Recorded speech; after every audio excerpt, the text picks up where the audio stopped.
different picture. The TVs tell the citizens what to believe. And like obedient zombies, many of them do. They listen to the media lie to them. The economy is great. The recovery has begun. Those are empty words spoken in a land filled with poverty and where employment is a distant memory. But still the people pay heed and return their homage and their cheers. The people still believe the lies. And like willing robots or O-bots, the Obama droids programmed with deceptive reports stay calm because all is well. And they listen to the articulate words from the man who swore to defend their freedom. Recovery has begun, says Mr. Obama. My changes are working, he says.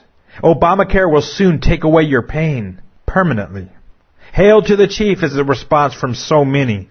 The Obama droids, the O-bots. And so, my friends, in spite of the falsehoods coming out of the White House, the recovery has not begun.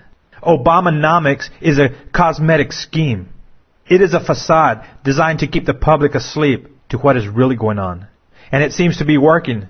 So many citizens have allowed themselves to be inoculated with Obamalizer, that tranquilizer, that Novocaine of empty lying words that masquerades as Obama truth. Folks, please hear me when I tell you that the economy is not recovering. The shell game from Wall Street is a giant Ponzi scheme. And we keep hearing about the rally on Wall Street, but you know what's really going on? The gangsters on Wall Street have been propping up the markets with money that has been printed by the Fed. And it's called the Plunge Protection Team. And this group, by executive order signed by Ronald Reagan, has free rein to use Treasury dollars and prop up the stock market. So what we are witnessing is an artificial rally. And I'm not just saying this for my opinion, folks. It's a total scam.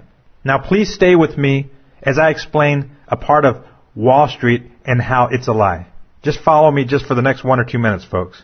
Now, before a share of stock is purchased on Wall Street, a savvy investor will compare two numbers to help him decide if it's a good investment. It's called the price-to-earnings ratio, or the PE ratio for short. Two numbers, folks. Now, this might sound complicated to the novice, but it's just basic math. And here's how it works. The PE ratio, the P stands for the price of the stock, and the E stands for the earnings per share. Hence the name price-to-earnings ratio. Now here's the way it works. If you take the price of a stock, let's say XYZ company is selling a share of stock for $24.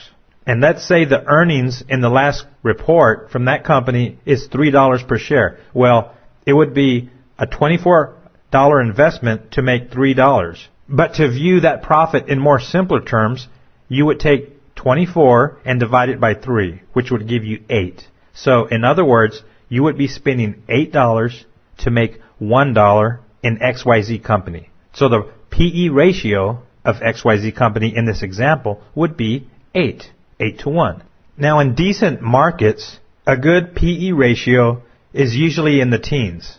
If you found one that was 10 to 1, that would mean that you would be spending $10 to make $1. That's essentially a 10% return on your investment. That's very good on your price to earnings. But the ratio will go up and down for different companies. So a good ratio of 10 all the way up to 17 is a good price to earnings ratio for a company. Any PE ratio that was over 17 would be considered overvalued or priced too much. Now historically, brethren, and this is what I want to zero in on, historically, good ratios for companies were below 17. If a PE ratio was up to 20 or 25 or even 30, that means that you have to spend $30 to make $1. That's not good. Now, from the year 2004 to September of last year, the average PE ratio on the S&P never went over 20. It averaged from the teens to 20. During the Great Depression, the ratio never went above 30. And this was during the time of a very, very volatile market, the Great Depression, during the 1930s. It never went above 30 for the PE ratio. And here is the truth of where the economy really is, folks. Now listen to this. On July 31st, just a few months ago, 2009, the S&P 500 average PE ratio hit an incredible 144. Now, That number is insane. And right now, the S&P 500 PE ratio is averaging 129. Now this means that you have to spend $129 to make $1. That's less than 1% interest. And you know what, folks? I don't think so. Right now, the stock market is insanely overvalued. Now, how many people in their right mind would put their hard-earned money into a risk like that? Answer, not many. But even still, the stock market is rallying. And you know what that tells me, brethren? That tells me that we do not have a real stock market right now. And essentially, what we are witnessing is not free capitalism. The political gangsters, the banksters, and the liars are artificially propping up the market with your taxpayer money. And Obama knows this. Folks, he's wily and he's sly, but he's not stupid. They all know that this is going on. Now the next question that needs to be asked is why? Why are they propping up the market and giving it an artificial rally and pumping up the numbers? Why are they doing that? They have to know that this cannot continue indefinitely, because the day of reckoning will come. The day that they stop propping up the market, folks, it's going to crash. The market will go south, it's going to hit bottom, and it's not going to be pretty. So again, folks, the question is, why? Well, here's the why, brethren. Because they have a plan. And their plan is a very diabolical, evil plan to bankrupt the world economies, including the United States of America. Why do they want to do it? Because they plan to have their new world order rise from the ashes with their new one world currency.